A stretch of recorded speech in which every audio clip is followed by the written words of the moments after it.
Hola a todos, ¿qué tal? Bienvenidos a una edición de Cuenta Regresiva. Es qué placer poder tenerlos acá. Gracias a todos los que se han conectado desde ya, desde el momento en que sale la transmisión. Igual, un saludo y un abrazo a todos los que se conectan ya una vez publicado este podcast. Hoy tenemos un programa bastante especial y vamos a entrar de una vez en materia porque ya, aunque usted no lo crea, aunque parezca difícil de asimilarlo, ya casi se está cumpliendo un año desde que el mundo cambió por la guerra en Israel, desde que el grupo terrorista Hamas atacó a Israel un 7 de octubre, lo que desencadenó una guerra que ha afectado al mundo entero.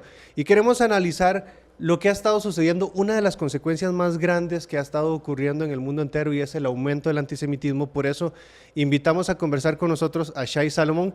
Él es director de Asuntos Hispanos del Movimiento del Combate contra el Antisemitismo. Don Shai, un placer tenerlo acá otra vez en Mundo lindo. Cristiano. Muchísimas gracias por invitarme otra vez. Y nada, mencionó esto de que estamos casi a un año y es de no creer. Es difícil creer, porque ha sido mucho lo que ha pasado y mucho cómo nos ha afectado en todo lado. Y también entender primero la magnitud y, como bien dijiste, es el impacto que tiene esto a nivel global. Claro. Es más allá del conflicto israelí-palestino, que sabemos que comenzó todavía antes o durante la guerra de independencia de Israel, y nos lleva hasta el día de hoy con un involucramiento mucho más amplio, y tenemos que dirigir el dedo directamente a un potente importante que se llama Irán. Así es. Una de las cosas que ha estado ocurriendo, y bueno, usted ha sido un gran observador de esto, usted ha tenido bastante de cerca esto, es el crecimiento del antisemitismo en todo el mundo. Al ser casi ya finalizando el mes de septiembre, ¿cómo lo analiza usted el antisemitismo de aquí a hace un año? ¿Ha crecido? Lo hemos notado en toda Europa, pero en este punto, ¿sigue creciendo? Sí, vamos a decir que vivimos fenómenos de antisemitismo desde el 8 de octubre. Fenómenos. O sea que todavía Israel estaba en una situación, también lo mencionamos en el podcast anterior, que todavía no sabía lo que está sucediendo, mismo en su propia frontera, que todavía no hubo un contraataque y ya hubo todo un mecanismo de retórica antisemita en redes sociales, que obviamente fue bien orquestada por potentes, como dije antes, que trabajaron con anticipación ese plan estratégico, que una parte de eso es el ataque físico, pero otro también es todo el ataque mediático que acompañó las terribles imágenes que conocemos del 7 de octubre. Y a la vez esto fue desarrollándose en diferentes países, obviamente Estados Unidos y Europa. Vimos fenómenos que, gracias a Dios, no lo vemos acá en Latinoamérica, pero vemos que ha cambiado la forma, la manifestación de antisemitismo en varios países. Ya no es el mismo antisemitismo latente que había, que era parte de la sociedad, sino con acciones, como dije, desde redes sociales a manifestaciones en las calles, y ataques personales a figuras que fueron acusadas hasta por lo que está sucediendo en el otro lado del mundo, solamente por su creencia o su herencia, si le digamos así, judía. Cuando ya pasa un año completo de que inició esta guerra, notamos algo muy particular, y es que definitivamente la guerra no iba dirigida a la comunidad judía de Israel como tal, sino a la comunidad judía del mundo entero. Incluso vemos reportes de Israel donde dan instrucciones a los medios de comunicación a hablar de las víctimas que va a provocar la guerra en los palestinos, que todo esto se le iba a acusar. Las instrucciones es que a todos los milicianos que acusen a Israel, que echen la culpa al gobierno de Israel, que echen la culpa a Netanyahu, que echen la culpa a los judíos. Y esto se termina convirtiendo en un movimiento global. Entonces, en el mundo entero, todos los judíos son culpables. El ataque fue direccionado de una manera estratégica. A partir de esta guerra, el ataque va direccionado a toda la comunidad en todo el mundo y estuvo planificado en los medios de comunicación. Así es, y yo diría que no es solamente contra el pueblo judío en sí, es contra la civilización, contra la humanidad, contra los valores que nos juntan a todos nosotros, que tienen que ver con la libertad, que tienen que ver con la democracia, que tienen que ver con la integración, que tienen que ver con la tolerancia dentro de nuestras sociedades. Cuando uno llama a un jihad, que después si tenemos un tiempo hablemos un poco de lo que está pasando ahí con las organizaciones de ayuda humanitaria en Gaza, cuando mismo educan a un jihad, que el jihad es esa guerra supuestamente santa que llama a eliminar a lo que es el gran diablo que es Estados Unidos, el pequeño diablo de Israel, y a todo eso que no son parte de ese Islam radical. Entonces no es solamente contra el pueblo judío, y por eso digo, y lo reiteramos todo el tiempo, tenemos que ser parte de todo eso. No podemos ser indiferentes en esos momentos, porque el ataque al judío no va a terminar con el judío. Es contra todos nuestros valores, y seguro aquellos que nos están viendo ahora entienden muy bien cuando estamos hablando de los ataques también a centros de culto, a líderes espirituales, etcétera, etcétera, y es lo que todo el mundo se tiene que dar cuenta ahora. Quiero subrayar, marcar específicamente en esto que usted menciona, y es que la guerra por defender, la lucha contra el antisemitismo es la primera línea de batalla contra un movimiento de odio generalizado. Ya lo mencionaba usted, la yihad no es específicamente contra los judíos, es la primera línea, la comunidad judía, de un odio generalizado. Esa es la batalla que se está peleando contra el antisemitismo. Y te digo algo más, me parece que todo el tiempo cambia de disfraz. Porque el jihad nos acompaña desde la creación del Estado de Israel, con ataques dentro de Israel, y como vimos, ataques muy grandes contra la comunidad judía en el exterior. Mismo celebramos, fue el aniversario, para no decir celebrar, 30 años al atentado de la AMIA, de la misma comunidad judía de Argentina, que fue el ataque más grande contra la comunidad judía fuera de Israel. Y digo, fuera de ese jihad que conocemos de antes, ahora ya se está integrando dentro de movimientos que son lo más vistos en el mundo occidental, lo mismo lo que pasa en las universidades en Estados Unidos, con todo lo que es el movimiento woke, lo mismo lo que vemos en Europa, en varios lugares, y eso es lo preocupante, porque te entra de una puerta donde no se ve, no se nota el jihad enfrente de tus ojos, pero está bien instalado y está trabajado como un plan estratégico. El podcast anterior hablamos del tema del involucramiento de Qatar, que por un lado supuestamente es la que está mediando ahí en la negociación con Hamas e Israel, y por otro lado está financiando todo lo que ha pasado en el último tiempo en las universidades en Estados Unidos. Es el mayor inversor en educación de Estados Unidos, y no pasó abajo del radar. O sea, eso pasó durante años,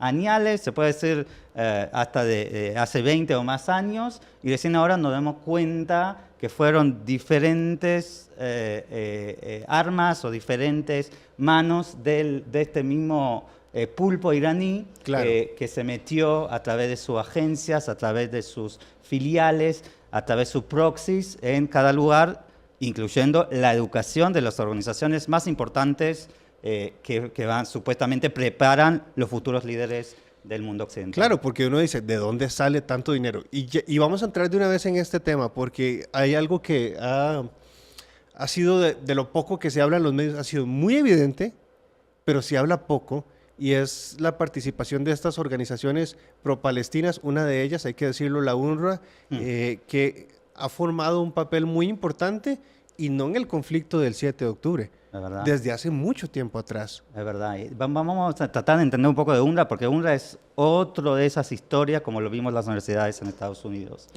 UNRWA, para que entendamos, está financiado por muchos estados, la mayoría de estados que son miembros de la ONU, en la misma agencia supuestamente de ayuda a los palestinos. Estamos hablando de presupuestos, mega presupuestos, de más de 1.000 millones de dólares por año, que hice un comparativo un poco de lo que vi, puede ser que no son exactamente los números, pero lo que se está invirtiendo en año en un habitante en Palestina es lo mismo lo que está Costa Rica invirtiendo en educación en sus habitantes en este país.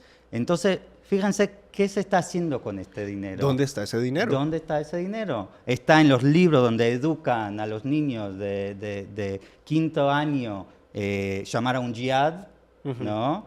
Se educa para ser terroristas cuando lleguen a edad y ser parte de la integración de Hamas y jihad islámico en la Franja de Gaza, en Yehuda Veshomron, en Samaria. Y no solamente eso, que son parte de la infraestructura que al final llevó a cabo el 7 de octubre. No se puede desconectar esas organizaciones que supuestamente están para apoyar, educar, brindar educación, brindar salud, brindar ayuda social en lo que pasó el 7 de octubre. Fueron partícipes, y la verdad que es doloroso, porque solamente en agosto, estamos hablando hace un mes, Ajá. La ONU decide despedir 9 de sus empleados de la UNRWA en Gaza. Claro. O sea, 10 meses les llevó a entender que 9 fueron involucrados, pero 9, Y 9. cuando Israel reportó que son cientos que son egresados de la educación de UNRWA, que forman parte de la infraestructura de Hamas y el Yihad Islámico en Gaza. Detrás de esto, aquí hay algo que nosotros a veces no les logramos como descerrar la idea, y es que nosotros vemos que se atacan escuelas. Israel atacó una escuela. Y la gente dice, una escuela que era de ayuda de la ONU. Y no nos damos cuenta que en realidad esa escuela era un centro donde se estaba formando futuros terroristas, pero no solo eso, sino que actualmente esos centros de futuros terroristas actualmente son lugares donde los mismos terroristas se están asentando Bien, entonces, para atacar. Y muy bien, porque es un punto súper importante. Si estamos viendo los dineros que están llegando del mundo occidental, todos esos países que están donando, y una oportunidad de aplaudir a Suiza por tomar la decisión de parar los aportes que están dando hoy a UNRWA, que es me parece, si no estoy equivocado, es el donante número 9 a nivel mundial. O sea, que le va a doler mucho a UNRWA esto, pero se dio a base de entender lo que está sucediendo, lo que recién ha mencionado, que 60% va a esta educación radical. Y lo demás, que supuestamente debería ir a infraestructura, ayuda, salud, mucho de eso va a generar todos estos túneles que a veces empiezan mismo de las instalaciones de UNRWA. Israel reveló que los terroristas que fueron parte del ataque del 7 de octubre a veces usaron autos de UNRWA. Autos de la UNRWA. Revelaron que muchos de ellos usaron las instalaciones de UNRWA. Entonces uno dice, ¿cómo se puede separar lo que ha sucedido del involucramiento de UNRWA en lo que pasó antes y lo que pasó mismo el 7 de octubre? Lo indignante que debe ser para un estadounidense saber que parte de sus dineros que dio en impuestos llegaron hasta este punto. Debe ser bastante indignante. ¿Quién más está financiando el antisemitismo alrededor del mundo? Mira, entonces si salimos el tema de lo que ha sucedido en las universidades y el fenómeno que estamos viendo mismo de UNRWA u otras organizaciones, estamos viendo que el tema de las redes sociales es un tema totalmente peligroso hoy para todo el mundo occidental. Mismo acá la ONU, la representación de la ONU en Costa Rica, en junio hizo una presentación donde mostró que en Costa Rica hubo un aumento de 19% en lo que es el discurso de odio en redes sociales. Eso es bastante. Y eso es bastante. Entonces, lo interesante es que en la parte de racismo hubo más de 100% de aumento del año pasado. Increíble. Y lo que es en la parte religiosa, 30% tiene que ver con los ataques antisemitas en redes, y estamos hablando de una comunidad tan pequeña, la comunidad judía de Costa Rica, sí, claro, que uno no puede entender como 30% del mismo discurso de odio es en contra de una población tan pequeña. Entonces, me parece que los países tienen que empezar a tomar políticas de cómo se puede evitar. Mucho viene también por la educación. Tuvimos justo esta mañana una muy linda reunión con UNESCO, que están muy comprometidos con sus programas de educación acá en todo lo que es la Oficina Regional para Centroamérica. Queremos trabajar con ellos porque sabemos que todo empieza con la educación, pero también políticas que vienen con adoptar la definición de AIRA, del antisemitismo, que es una definición que hoy fue adoptada por la mayoría o casi todos los países de Europa, obviamente Estados Unidos y Canadá. Trabajar con eso para que sea base a luchar contra este fenómeno, para poder educar, generar conciencia y darles herramientas, mismo desde el gobierno local hasta la policía, de poder definir lo que es el antisemitismo, que me parece que eso es sumamente importante para poder después trabajar todo lo que es la parte legal.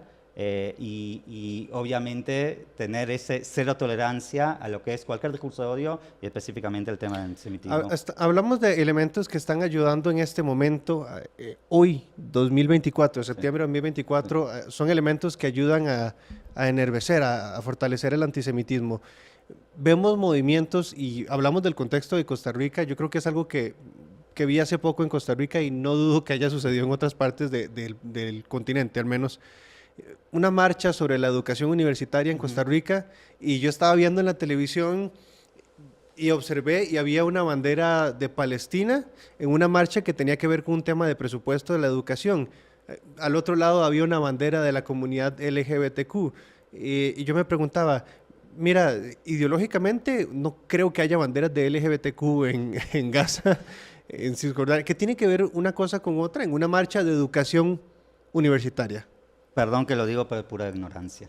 Cuando sos parte de un movimiento donde, y más que nada se da mucho en las universidades, como mencioné antes, el movimiento woke en Norteamérica, genera eso, genera como una manada que no entiende, perdón que lo digo de esa forma, no entiende mucho lo que está sucediendo. Como Claro. bien decís, según supuestamente gobierno legítimo, aunque sabemos que no es legítimo, que es Hamas en la Franja de Gaza, no acepta y nunca va a aceptar lo que es los movimientos LGTB en su territorio. Claro. Es más, sabemos que muchos que estaban en Gaza y que tenían que escaparse, hoy están en Tel Aviv, están en Jerusalén, están en Haifa, o sea, están refugiados Increíble. en Israel, donde pueden supuestamente seguir su vida sin tener la amenaza que su propio gobierno va a Eso estar no lo atrás dicen de los ellos. medios de Y eso comunicación. obviamente que no lo dan. Entonces, es tan absurdo poner la bandera del LGTB junto con la bandera de Hamas o del Yihad Islámico o cualquier otra organización radical que no cree en esos derechos que puede manifestar ese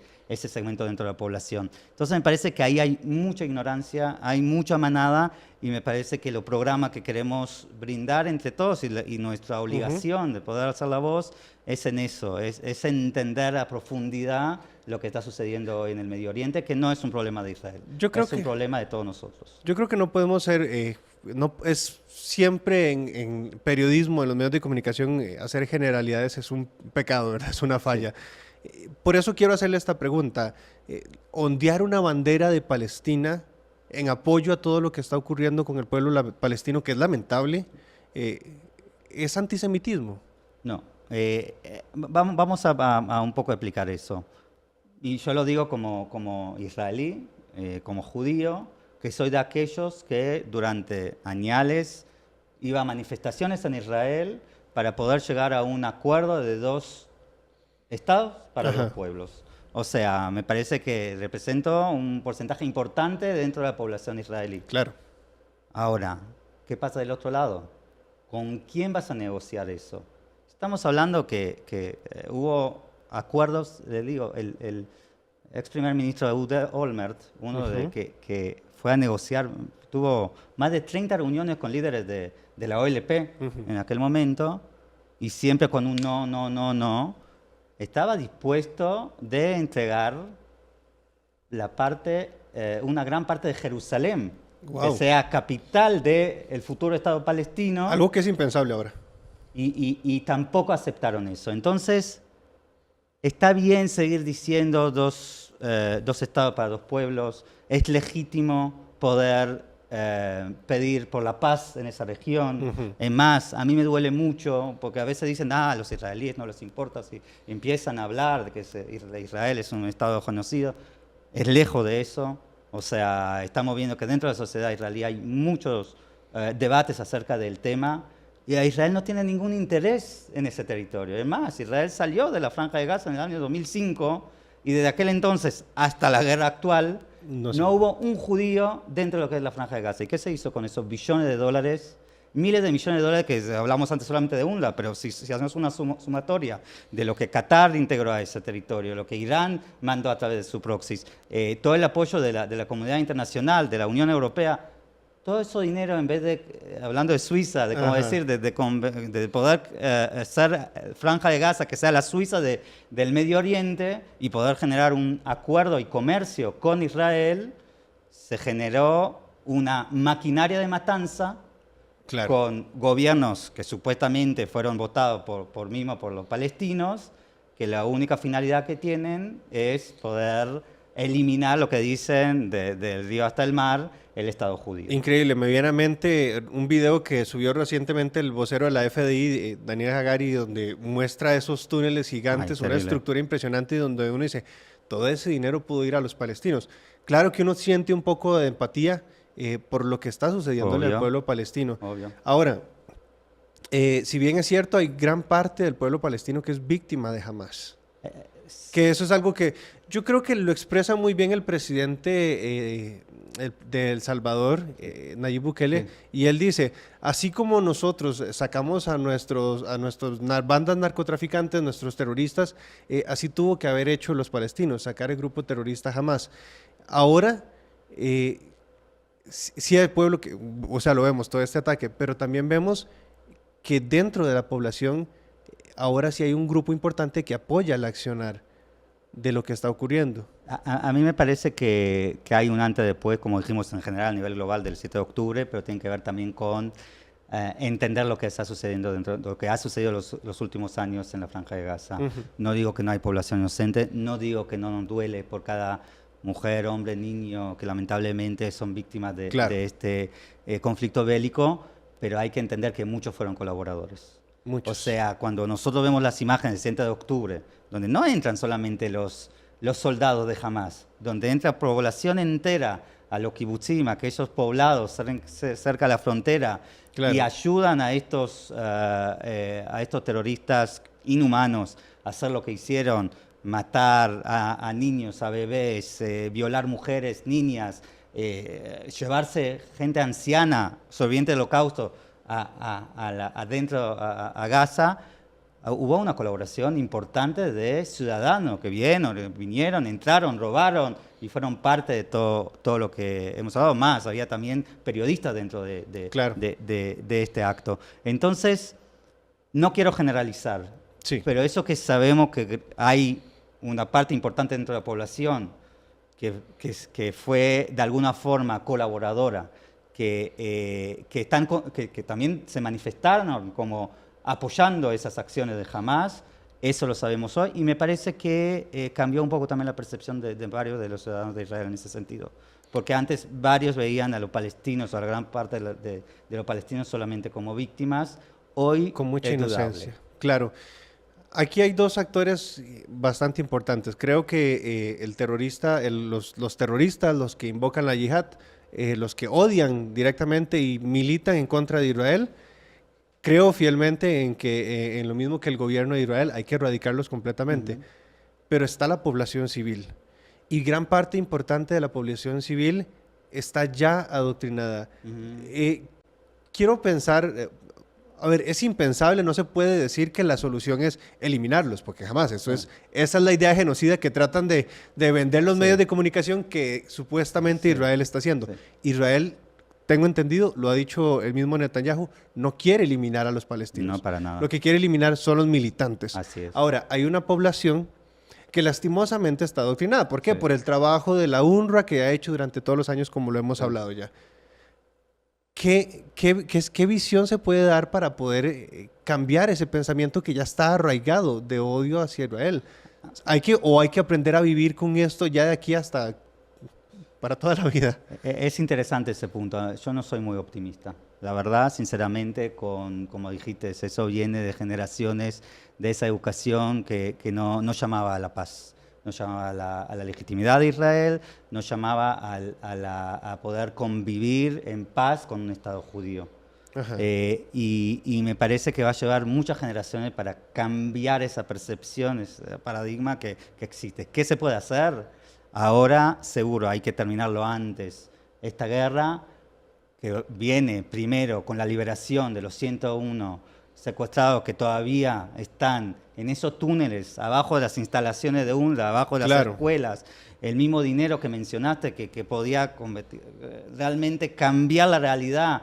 Estamos hablando de pudo haber sido una gran nación, una potencia. Que usando la población palestina como escudo para poder generar también todo ese impacto mediático. Entonces me parece que tenemos que terminarlo antes, hay que liberar ya a todos los secuestrados y tiene que haber una intervención internacional con un compromisos serios a largo plazo que puedan asegurar la paz con Israel, y en ese sentido que no pueda volver a pasar lo que ha sucedido el 7 de octubre, y ni hablar de la seguridad que viene a la mano con otras fronteras. Porque Claro. en este momento que nosotros estamos hablando, el norte de Israel está atacado. Justo cuando empezamos el post recibí una alerta de un homicidio que fueron lanzados al norte de Israel, y eso es una rutina que vemos todos los días Que ha estado desde el sucediendo 7 de desde el 7 octubre. de octubre. Impresionante. Algo que ha estado ocurriendo, seguimos hablando de estos elementos incendiarios que han provocado más antisemitismo. Uno de esos ha sido los actores de gobierno, y vemos países como por ejemplo lastimosamente Colombia, donde Petro incluso ha sido partícipe de la desinversión israelí. Los gobiernos, ¿cómo ha visualizado usted los gobiernos? ¿Han estado influenciando mucho? ¿Cuáles ha visto usted que hay un influenciado en el antisemitismo? Hay que decirlo, Sí. se puede decir. Creo que ellos han sido abiertos en decir quién apoya o no. ¿Cuáles ha visto usted que ha afectado más el antisemitismo? Uy, me parece que estamos en un mal momento en general político en Latinoamérica. Ajá. Y eso también se vio reflejado en las mismas opiniones y manifestaciones de parte de líderes y mandatarios en Latinoamérica. Ajá. Vimos, Petro, de verdad, es un antisemita. No ella, yo en principio decía, retórica No lo disimula. es un antisemita per se, según la definición de Aira, según lo que sabemos todos, lo que es el antisemitismo. Pero también hay otros, vemos lo que dijo Lula, vemos lo que dijo Claro. Boris en Chile, ni hablar Bolivia, Nicaragua, etc. Increíble. Y sabemos que cuando esto sale de la cabeza, o sea, no queda en la nada misma. Ajá. Y hay una responsabilidad de esos mandatarios, de esos líderes, poder cuidar a sus mismas poblaciones, porque en esos países, como Colombia, como Chile, hay una población judía, pacífica, que son parte del tejido social. Y no puedes salir en contra de la comunidad judía cuando son parte de tu sociedad, que son parte de tus votantes. Claro. Y es muy absurdo. Y ver también todo aquello que decidieron devolver a los embajadores, desconectar las relaciones Claro. diplomáticas con Israel, etcétera. Si vemos el fenómeno a nivel global, lo que más lo hicieron son los países latinoamericanos. O sea, y digo, no pasó ni con los países árabes eso. Es más, se está hablando de volver a los acuerdos de Abraham, poder Sí, ampliarlos. Cuando Ahora cuesta hablar de cuando un Petro te sigue todo el día, hablando en contra de Israel, hablando de contra judía, hablando de genocidio. Es más, el día que descubrieron estos pobres 6 secuestrados, que fueron ejecutados, no hay otra manera, estaban en condiciones inhumanas durante 11 meses, que no sabemos cómo sobrevivieron todo lo que han pasado, Sí. y fueron ejecutados en ese domingo cuando el ejército de Israel estaba a punto de poder salvarlos. El mismo día, Petro decide que en la televisión pública de su país va a transmitir un documental acerca de lo que él llama el genocidio en Gaza. Increíble. Y vos decís, esa es tu responsabilidad, esa es tu manera de poder expresar tu anhelo a paz en el Medio Oriente. Es un antisemitismo puro que obviamente cubre otros problemas que él tiene como mandatario de su país, Claro. agarrándose con una población. Lo mismo como vimos en la Segunda Guerra Mundial, con actores muy importantes que todos conocemos. Que todos conocemos. Don Shai, tenemos un minuto para darle un grito a las personas que están viendo Uf. esto. El grito, me imagino que es un grito Un simbólico. último grito simbólico, decirle a las personas que están viendo esto, que han visto, ¿qué es lo que no han visto todavía? ¿Qué le gustaría decirle a las personas? Mira, a mí me parece que la gente, y entiendo que los medios en ese sentido no están